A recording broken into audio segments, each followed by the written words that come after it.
Hola hermanos, luz y sal. Bien, pues el día de hoy vamos a ver la lección número 35, el principio de autoridad. ¿Qué es la autoridad? ¿Por qué significa para unos obediencia y para otros servicio?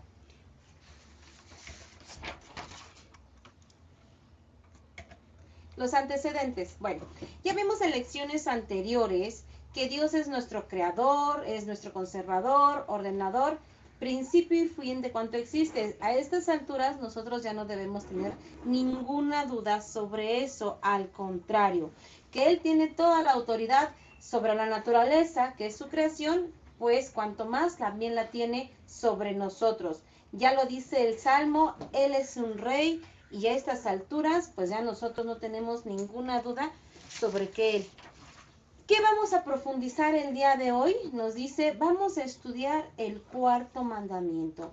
Honra a tu padre y a tu madre. El cuarto mandamiento del Decálogo.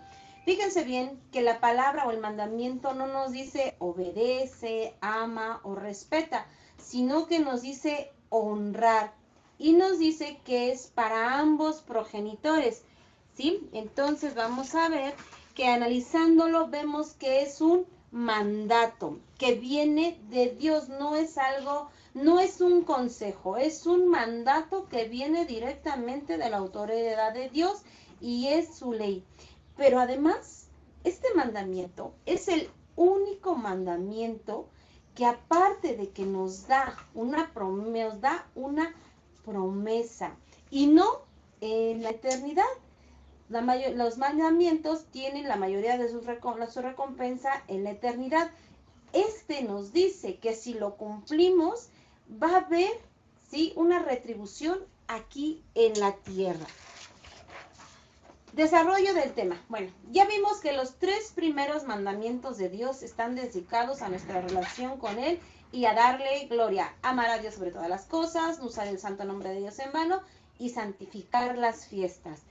Este mandamiento, ¿sí?, se extiende, pero para la honra, ¿de qué? De nuestros padres, de nuestro prójimo. Ese es el desarrollo que vamos a ver en este día. Se extiende, a nuestros padres, ya sea que vivan, ya sea que estén muertos. No digamos solamente mis papás ahorita en la vida, no. Aunque nuestros padres ya hayan fallecido, también debemos de darle la honra. ¿Por qué nos dice que no está condicionado? Todo padre deberá ser tratado por igual. No importa si mi padre se equivocó, si mi padre es bueno, es malo, es rico, es pobre, etcétera. Si mi padre inclusive está ausente, eso el mandamiento no nos los está condicionando. Por eso decimos es un mandamiento, no es un consejo. Ambos padres merecen respeto. Y lo merecen porque de igual manera nosotros fuimos hijos, todos tenemos unos padres de los cuales venimos y muchos tenemos también la gran bendición de ser padres o en algún momento tendremos esa bendición de ser padres. De igual manera como nosotros honremos a nuestros padres, nosotros también merecemos la debida honra de nuestros hijos. Al hablar de la honra es aquí donde entramos en ese pequeño detalle. El honrar quiere decir que no los avergüences. No los avergüences con tus acciones, no los avergüences con tu manera de vivir. Al contrario, que tus padres se sientan orgullosos del hijo que eres y que tus hijos se sientan orgullosos del padre que eres. Eso quiere decir honrar. Que no se avergüencen de ti. Por eso dice la palabra, es un honor recíproco. Yo no me puedo alegrar de la deshonra de mi padre en sus equivocaciones. Si mi padre es alcohólico, pues muchas veces es una vergüenza para mí. Si mi padre es un ladrón, pues es una vergüenza también para mí. Al contrario, si mi padre, ya sea médico, sea albañil, etcétera, pero es una persona de respeto, una persona íntegra, pues merecen todo nuestro respeto. Por eso decimos, nosotros también vamos a ser padres en algún momento, o ya lo somos, y es algo que se da de superiores a inferiores. Y más aún, este mandamiento va más allá. Es lo que les decía al principio. Este mandamiento no solamente es un mandato porque viene de Dios, al contrario, vamos a gozar, ¿sí?, de una promesa ya desde esta tierra. Fíjense lo que nos decía la palabra al principio, para que tus días se alarguen en la tierra que Dios te va a dar. ¿Cuál es la tierra que Dios te va a dar? Ya sea la eterna, la tierra prometida o de esta misma tierra de la cual ya estamos gozando. No quiere decir esto que vas a vivir 90 años, 100 años y vas a tener una gran abundancia. No, que Dios lo quiera así, también puede hacer. ¿A qué se refiere con bendiciones? Bueno, Dios en su aflicción te va a escuchar. Vas a tener una buena relación con Dios. Vas a tener una amistad con Él. Dios va a escuchar tus oraciones. Vas a tener una vida feliz, una vida tranquila. Esa es la promesa. Es el único mandamiento. No es un consejo, no es un si quieres. Es un mandamiento que Dios nos está diciendo que tenemos que realizar. ¿Qué es lo que pasa cuando muchas veces nosotros no entendemos este mandamiento? Porque no entendemos qué es autoridad. Sin embargo, vamos a empezar por el principio. Mirando la gloria de Dios y todo lo que Dios ha creado, pues sabemos que la autoridad suprema viene de Él. Solo los necios, como decía el padre Lorin, que en paz descanse, son los que no lo quieren reconocer.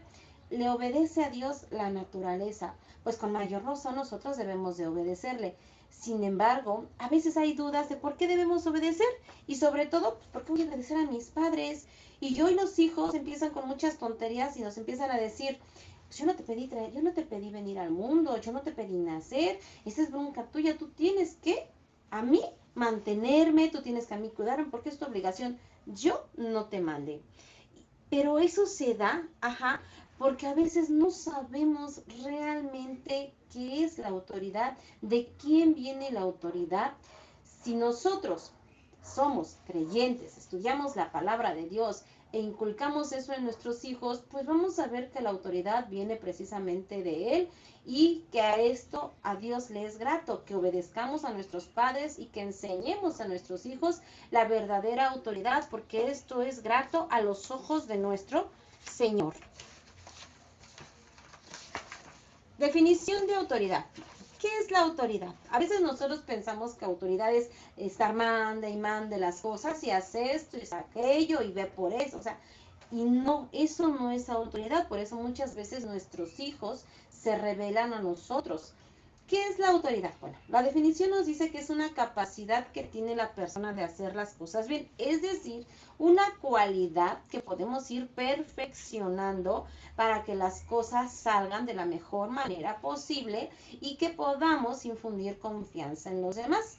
Yo no voy a mandar a mi hijo que me construya una casa cuando ni siquiera tiene los conocimientos necesarios, ¿verdad que no? Entonces hay que pensar, hay que tener esa definición bien clara. Es una cualidad de hacer que las cosas salgan de la mejor manera posible, que los demás vean en mí esa capacidad. ¿Ok? Y ya decimos, ¿quién es la máxima autoridad? ¿Quién es el único que nunca se equivoca? Pues es Dios, porque en su infinita omnipotencia es el único que es capaz de hacer absolutamente todo bien y es el único de infundir confianza en todas sus criaturas. Si yo no tuviera confianza en que Dios ha hecho todo en grado perfecto, pues entonces ¿en quién pondría mi confianza? A veces nosotros decimos, ¿por qué hizo Dios este animalito si no sirve para nada? Dios lo hizo por y para algo. A veces decimos, ¿por qué Dios permitió que esta persona naciera con esta discapacidad o con esta enfermedad? Dios sabe por qué hace las cosas, Él no hace nada malo, jamás lo haría. Entonces nosotros tenemos que apoyarnos esa confianza y esa seguridad en la autoridad que Dios tiene, porque sabemos que es el único capaz de hacer las cosas bien.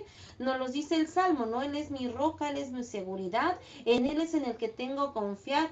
Nosotros, seres imperfectos, sus hijos, tenemos que ir perfeccionando esa capacidad y sobre todo si hemos sido llamados a dirigir un grupo, pero sobre todo una familia. ¿Por qué?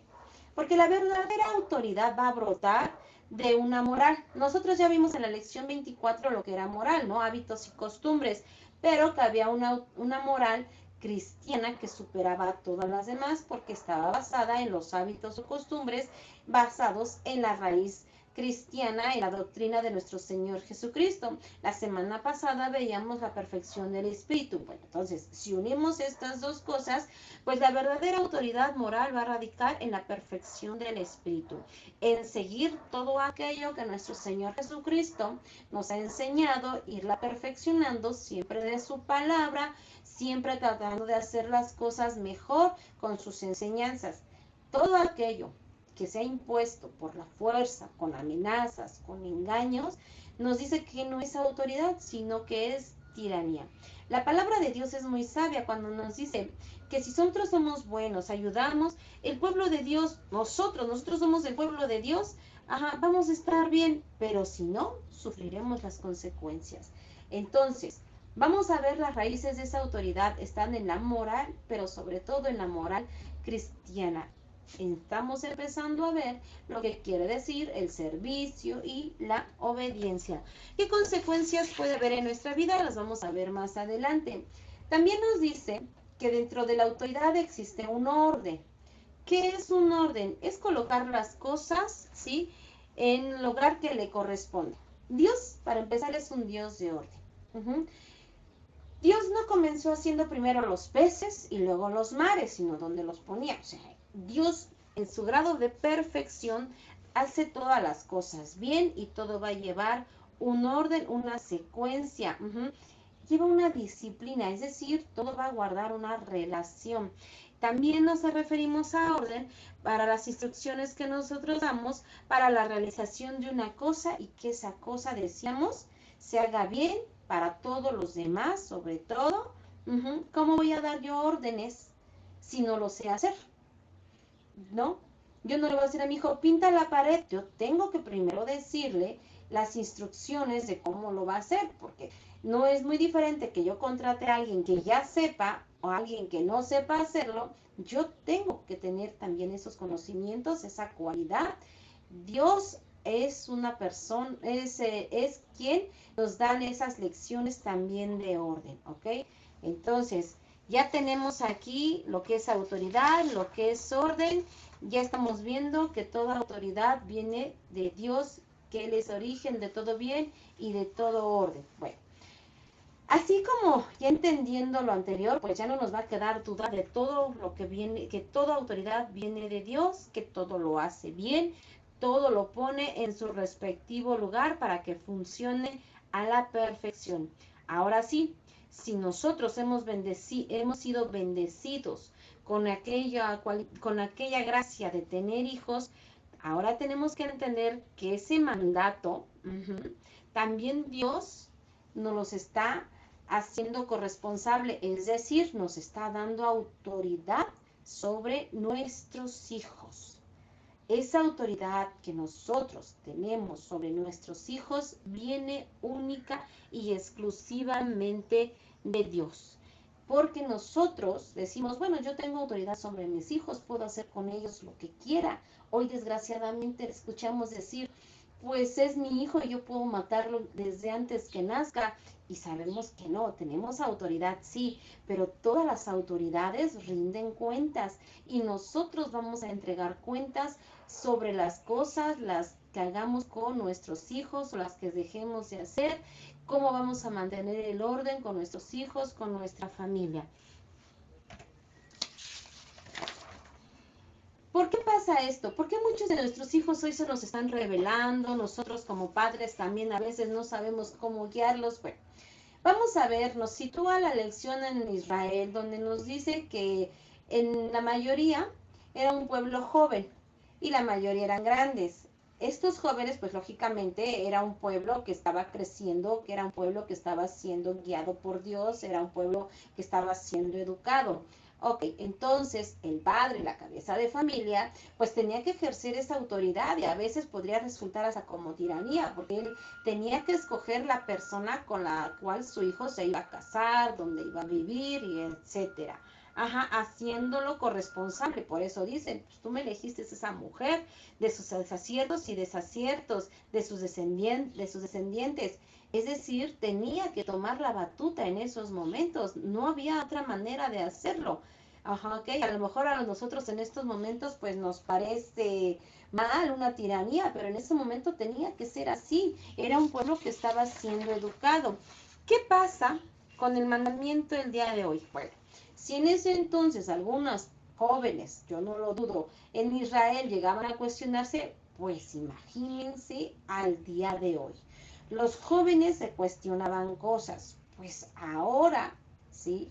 Y sobre todo con la llegada de tanta tecnología de San Google, pues ahora se les olvida dónde pueden encontrar esa fuente de sabiduría y empiezan a hacer cosas que su juventud las van a ir mirando como si fueran fáciles, como si fueran de su propia juventud y se les olvida que la juventud, sí, como todos los tiempos de nuestra vida, pues son pasajeros y que les falta esa experiencia de diversas situaciones que nosotras las personas grandes, las personas mayores, inclusive nuestros padres, nuestros abuelos, hay personas que tienen bisabuelos, pues ya pasaron por todas estas situaciones, por todos esos momentos difíciles de la vida y los jóvenes no saben que pueden aprovechar esa sabiduría, ese conocimiento. Hay una frase que dice que los jóvenes, que nadie escarmienta en cabeza ajena, y eso es mentira, hermanos, eso es mentira porque yo puedo ver las consecuencias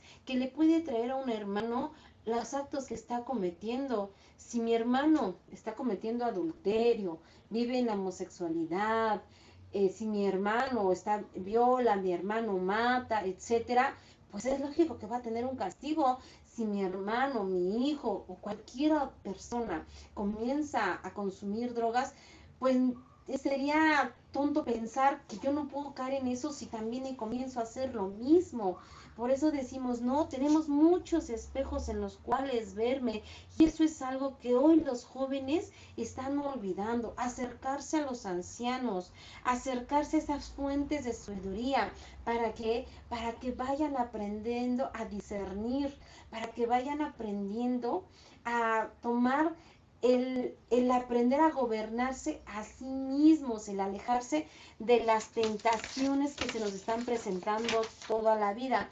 Yo sé que hay muchas personas mayores, desgraciadamente, que pues dejan mucho que desear, pero son pocos, son contados. Las mayorías de ellos tienen una inmensa sabiduría.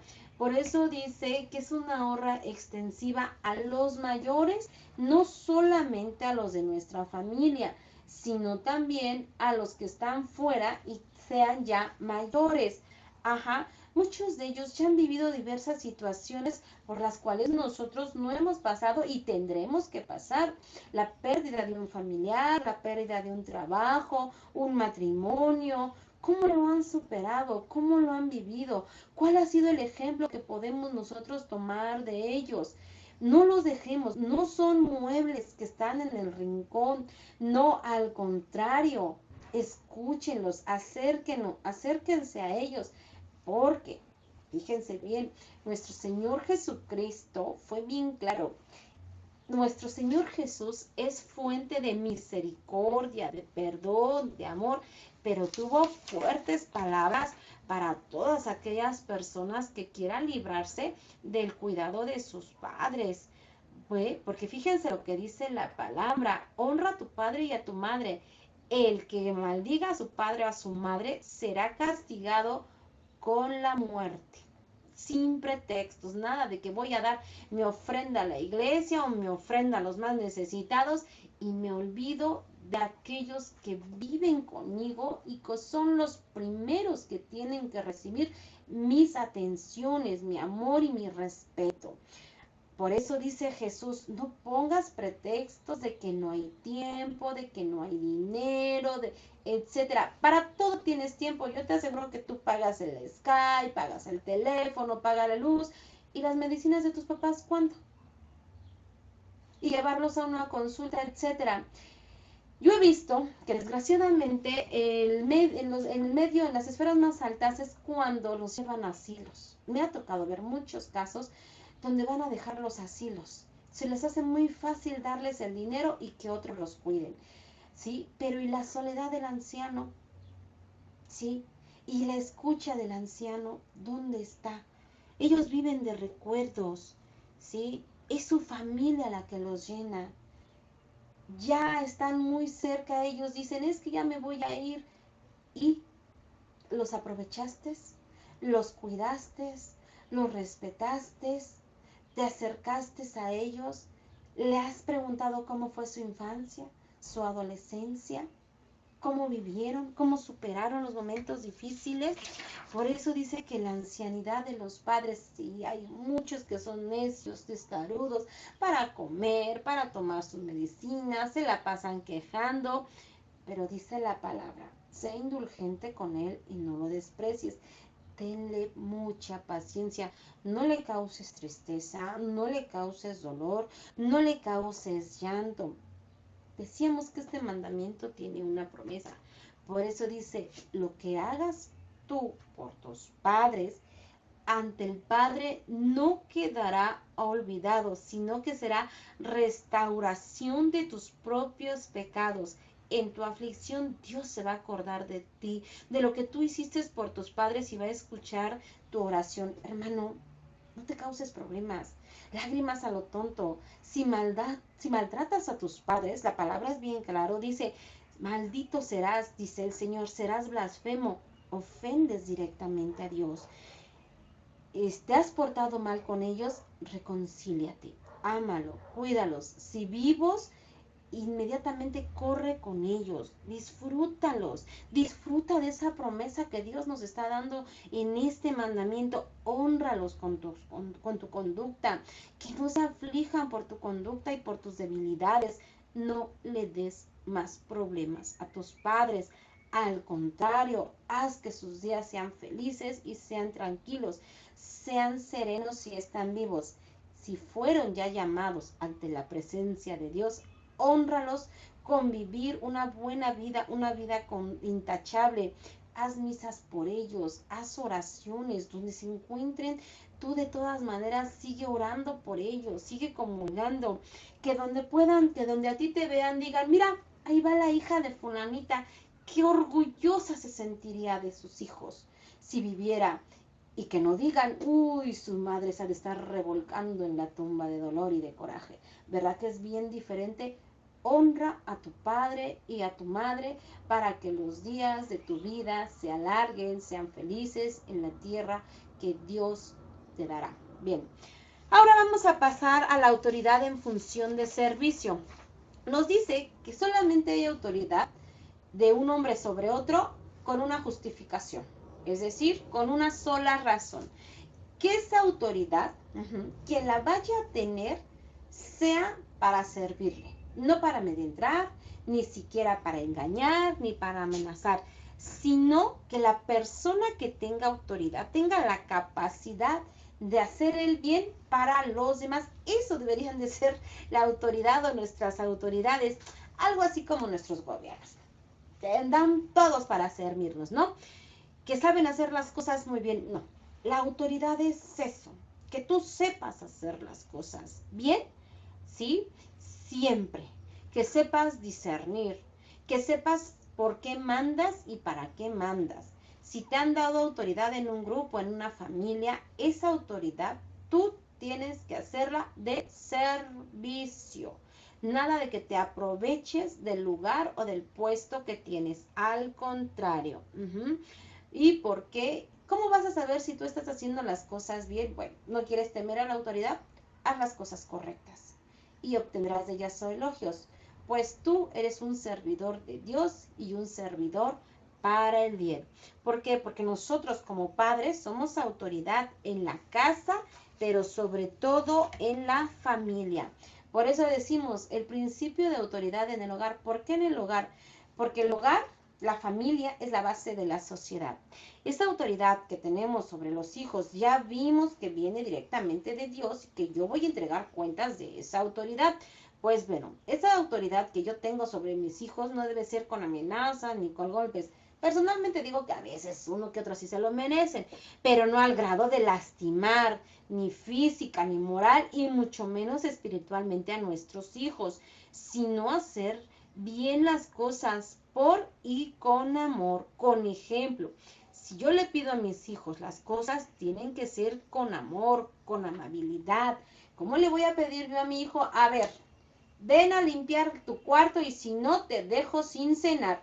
Le estoy quitando un derecho, no lo puedo dejar sin comer. A lo mejor lo puedo dejar sin internet, pero no lo puedo dejar sin comer. Y muchos nosotros eso es lo que hacemos.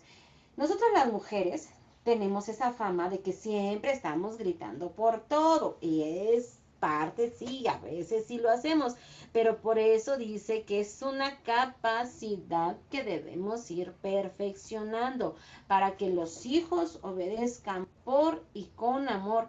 No hay que desesperar tampoco a nuestros hijos, exigirles mucho más de sus capacidades. Quiero que me saques 10 en todo, ni yo lo sacaba, ¿no? Pero sí quiero que mi hijo lo haga. Y lo meto a la escuela de 7 de la mañana a 4 de la tarde y luego medio le doy de comer y luego lo llevo a otras 5 o 6 clases y ya llega el niño y se duerme. ¿Y la convivencia dónde quedó? ¿No? Y le exijo muchísimas cosas que ni siquiera yo podría cumplir. Entonces, tiene que haber, ya dijimos, una perfecta relación, un orden, una disciplina para que la autoridad sea detentada en función de servicio por amor y con amor para los demás, sobre todo con los que están más cerca de mí, que son mis prójimos, ¿sí? Mis hijos, mi esposo, mi esposa, etcétera. Entonces, y este ejemplo nos los va a dar la Sagrada Familia. Pues sí, porque si Jesús, siendo Dios, se somete a la autoridad de Juan en el bautismo y María, siendo la Madre de Dios, se somete a nuestro Señor San José, pues ¿qué pretexto voy a poner yo? ¿No? A veces decimos, yo no puedo perdonar, no soy Dios. Ah, mira qué bonito. Pero cuando te dicen, sométete como Jesús, no, yo no soy Jesús. Ah, ¿verdad que ahí sí ya no nos gusta tanto? No. Jesús se sometió a una familia, a sus padres, a San José, a María. Ya dijimos que es una sociedad y debe de haber disciplina, orden. Yo no me imagino a Jesús diciendo a María, yo no lo voy a hacer. O bueno, voy, pero mando y bajo una legión de ángeles y que vengan a hacerlo por él. No, Jesús aprendió el oficio del carpintero. ¿No decían, no es ese el carpintero? ¿El hijo del carpintero? Jesús aprendió un oficio, el de su padre. Y yo estoy segura que aprendió muchos más, nos dicen algunos otros autores, no solamente ese, ayudaba en las tareas de la casa. Entonces, nosotros, ¿qué pretexto tenemos para no obedecerlos? Y ahí está José como cabeza de familia, y ahí está María sometida a la autoridad de José, y Jesús sometido a ambos. Sí, yo sé que van a decir, ¿cómo es posible que digas que María se someta a la autoridad de San José? Y aquí entramos a un terreno que a muchas mujeres en esta actualidad nos ponen, pues no me gustaría utilizar el término, pero sí las pone locas. Y más bien dicho, diríamos, pues las hace brincar. ¿Por qué? Porque cuando nosotros utilizamos el término de que María se somete, pues muchas mujeres se han dejado llevar por el mal empleado término de feminismo, donde piensan que el someterse es sufrimiento, humillación, es tristeza, etcétera. Pero no. Someterse quiere decir que María sabía perfectamente que José era la cabeza de familia. Él era quien tenía que tomar la mayoría de las decisiones por el bien de la familia, por el bien de su esposa, por el bien de su hijo Jesús, con orden, con disciplina, con amor, con todo eso. María lo sabía. Entonces, ya vimos que el orden entre los esposos es de esta manera. Mujeres, sed sumisas a vuestros maridos como conviene en el Señor.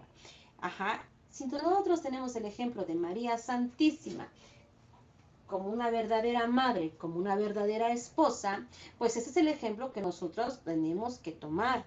Un ejemplo de amor, de compañerismo, de fidelidad. María es el ejemplo de lo que es una verdadera esposa, una verdadera compañera, sirviendo a San José y a nuestro Señor Jesucristo.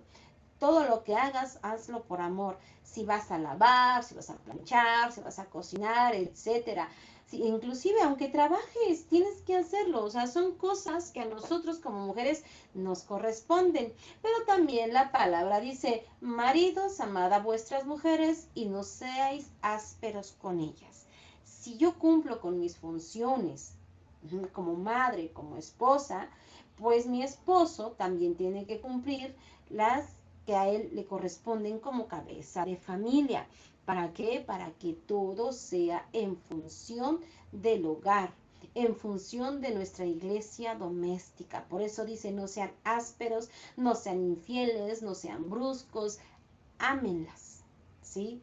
Ámenlas, quiérenlas, cuídenlas, ayúdenlas. Hoy, hombres y mujeres podemos hacer las mismas tareas en el hogar. Los hijos también deben ir aprendiendo eso.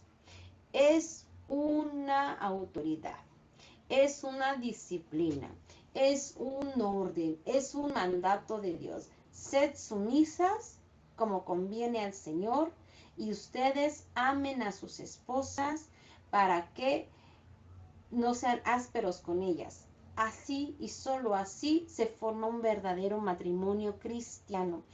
¿Qué decimos o qué entendemos por matrimonio cristiano? Ojo, estamos hablando de matrimonio cristiano bajo la autoridad de Dios, de nuestro Señor Jesucristo, porque en otras religiones, sí, que no son verdaderas, que ya vienen llegando sectas, hay cosas que se permiten y entonces ya dejan de ser cristianos. Se permite la poligamia, se permite la separación, se permite que te cases con niñas de 10 años, etcétera. Por eso decimos matrimonio y matrimonio cristiano conforme a la palabra de nuestro Señor Jesucristo. ¿Ok? La primera, unidad mutua, una entrega total entre ambos. ¿Qué quiere decir una entrega total entre ambos? Que no se pueden separar. Para empezar, unidad es eso que no se puede separar porque pierde su esencia.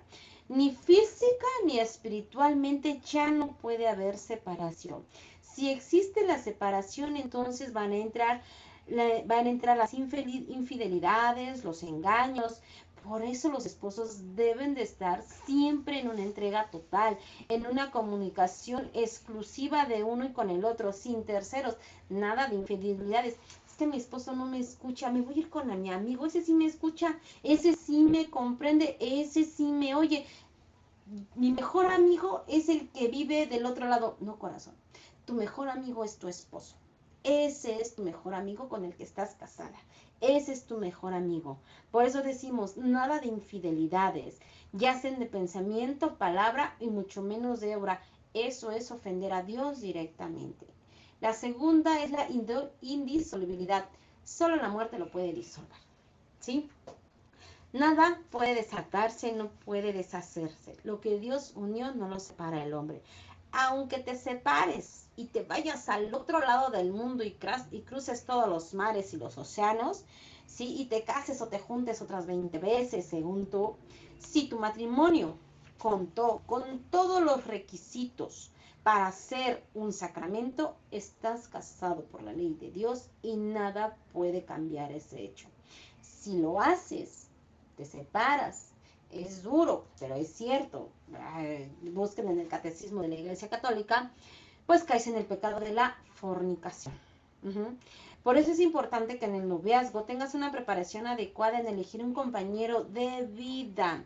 Si tu novio toma, fuma, bebe, es grosero, infiel, no esperes que cambien el matrimonio. Eso es engañarse a uno mismo. Si después todo esto no se dio en el noviazgo, pero se dan situaciones que no se presentaron en el mismo, y luego ya no sabes para dónde correr, también son situaciones que pueden sortearse. Dicen que uno se casa con 3 personas, con la persona que verdaderamente es, con la que tú crees que es y la que se convertirá por el hecho de vivir contigo. ¿Ok? Entonces, tenemos que tener mucho cuidado en elegir un compañero de vida. Es una de las cosas en las cuales no te puedes equivocar. Hay que abrir bien los ojos, hay que escuchar a los demás, hay que tener mucho discernimiento y sobre todo preguntarle a Dios. Porque muchas veces decimos, ya me quiero deshacer de mi marido. y vas y le dices a Dios, no te lo sacaste en una lotería, en una rifa, tú lo escogiste. Entonces, estas son las dos características del matrimonio cristiano, la unidad mutua y la indisolubilidad. ¿Qué pasa cuando vienen estas situaciones? Pues viene la separación, el divorcio. Para empezar, el divorcio no existe en el matrimonio cristiano. Si hubo sacramento, hay matrimonio. Pero, sin embargo, hay circunstancias que pongan en verdadero peligro la integridad física, moral o espiritual de alguno de los cónyuges, se puede dar una separación, pero eso no quiere decir que el matrimonio ya se acabó. Al contrario, el matrimonio sigue intacto mientras ambos vivan. Por eso nos dice el sacerdote, hasta que la muerte los separe. No puedes volver a casarte por la iglesia. Por eso es mucho mejor buscar soluciones antes de llegar a esto, para no llegar a estos grados. Pues existen muchos grupos en las iglesias, dentro y fuera de ellos, que te pueden ayudar para que no caigas en las fuertes palabras pues que nos dice San Pablo. No se separen. Si quieres tener mujer, si quieres tener intimidad, cásate. ¿Sí? Reconcíliate con tu marido, reconcíliate con tu esposa. No cometas el adulterio ni te vuelvas adúltera. Eso es lo que corresponde. Bueno, hermanos, pues esto es lo que corresponde a la familia, a los padres, a los hijos, a la autoridad. Pero, ¿sí? La autoridad también se da entre patrones y trabajadores. Esta autoridad comprende pues varios deberes de ambas partes. Cuando yo, trabajador, me empleo con otra persona, pues me comprometo a cumplir con un horario, me comprometo a ser puntual, a cuidar todos los instrumentos de mi trabajo, a tener una conducta responsable, no andar en chismes, dedicarme a mi trabajo, no perder el tiempo y a su vez quien me está empleando tiene que comprometerse a darme un salario justo, a dar las herramientas o instrumentos necesarios para mi trabajo, pagar los impuestos, tenerme asegurado, las condiciones adecuadas y limpias, para que no andemos diciendo luego hago como que trabajo y hacen como que me pagan. No, ya vimos que la autoridad viene de Dios. Evitémonos muchos problemas. ¿Sabes qué? Si yo en algún momento tengo la autoridad sobre una o más personas, tengo que también tener estos puntos de la moral cristiana. No puedo ser cristiano nada más en la iglesia y saliendo me voy a aprovechar de los demás. Y yo, si en algún momento también soy trabajador, pues tengo que cumplir con todas estas cuestiones. Tampoco voy a ser un mal cristiano y voy a deshacerme o a robar las cosas que están dentro de mi trabajo. Pues a esto es a lo que nos lleva este mandamiento. El cuarto mandamiento nos habla de las relaciones y la sana convivencia entre los hombres. Por eso decimos preceptos de amor entre los hombres. Hijos y padres, padres e hijos, esposo, esposa, trabajador, patrón, inferiores y superiores. Aquí es cuando nosotros debemos de cuidar todas esas relaciones con nuestros más prójimos, ¿sí? Todas esas relaciones de convivencia, porque hoy el mundo con sus falsas ideologías del yo primero y los demás no me importa si mi papá tiene que comer, si mi mamá está bien, no me importan mis hermanos. Hoy, desgraciadamente, ni a las madres les importan sus hijos, los están matando mucho antes de que nazcan. Pues nos presenta un panorama de odio, de explotación, de miseria. Y aquí es cuando entra la doctrina de Cristo. Aquí es cuando entra su palabra y nos predica y nos dice, lucha contra el pecado de la tentación, lucha contra el pecado. Ámense como yo los he amado. ¿Sí? Y entonces, en la manera en que tú ames a tus padres, a tus hijos, los respetes, los honres, los cuides, ¿sí? Voy a saber que de verdad eres mío, que de verdad eres mi seguidor.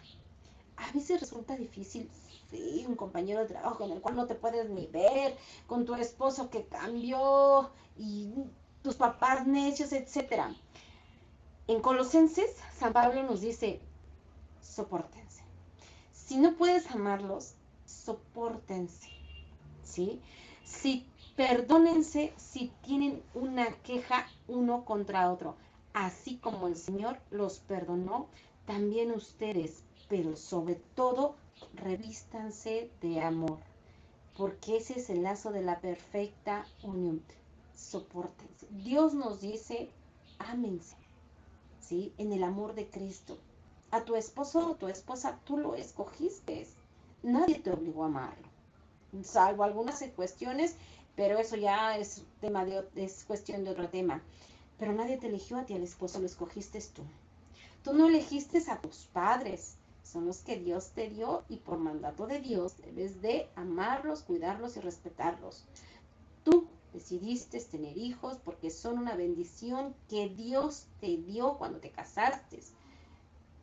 Ámalos, cuídalos, respétalos, ¿sí? Esto es lo que nos lleva a los verdaderos principios de amor y de justicia. La ley de Cristo nos dice que en todos nuestros actos impere la ley de Dios. Si yo me digo cristiano, ¿cómo voy a aprovecharme de mi hermano? ¿Cómo voy a explotarlo? ¿Cómo voy a ser injusto? Justicia y misericordia. Justicia, darle a cada cual lo que le corresponde. Misericordia, amor en todos mis actos para con los demás. ¿Por qué? Yo tengo autoridad sobre mis hijos. Mis padres tienen autoridad todavía sobre mí. Porque voy a entregar cuentas. Voy a entregar cuentas de mi esposo, voy a entregar cuentas de mi esposa, voy a entregar cuentas de mis hijos. Decía el padre Carlos Cancelado, que cuando Dios me llame a su presencia, voy a entregar cuentas de 5 cosas. La primera de ellas va a ser de mi cónyuge. Es la primerita que me va a preguntar, ¿sí? ¿Cómo viviste tu relación con ellos?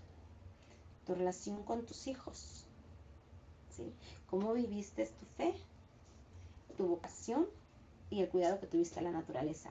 Pero imagínate, si la primera cosa que me van a preguntar es mi relación con aquellos que están más cerca de mí, pues tengo que entregarle las cuentas más limpias y más transparentes cuando me presente ante Él. ¿Sí? Si me he entregado a los placeres de la vida olvidándome de Dios, tengo que rectificar, tengo que dar marcha atrás, que en todo lo que yo haga, pues de aquí en adelante siempre sea para darle gloria a Dios, ¿ok? Que siempre todos mis actos estén cargados de amor y por amor a mis padres y a mi familia. Pues bien, resumiendo, el 4.º mandamiento nos habla del amor, del respeto entre superiores e inferiores, padres, hijos, el respeto y la justicia entre las relaciones laborales, justicia, amor y misericordia, donde quiera que haya autoridad. Esto es para beneficio de todos los seres humanos, pero sobre todo la de agradar a Dios. Pues bien, muchas gracias por su tiempo. Gloria a Dios. Vamos a hacer la resolución. Trataré, con la ayuda de Dios, de dar testimonio ante los hombres de la necesidad de aceptar la función que nos toca, desempeñarla en la vida y desempeñarla de modo perfecto, sea cual sea. Gloria a Dios.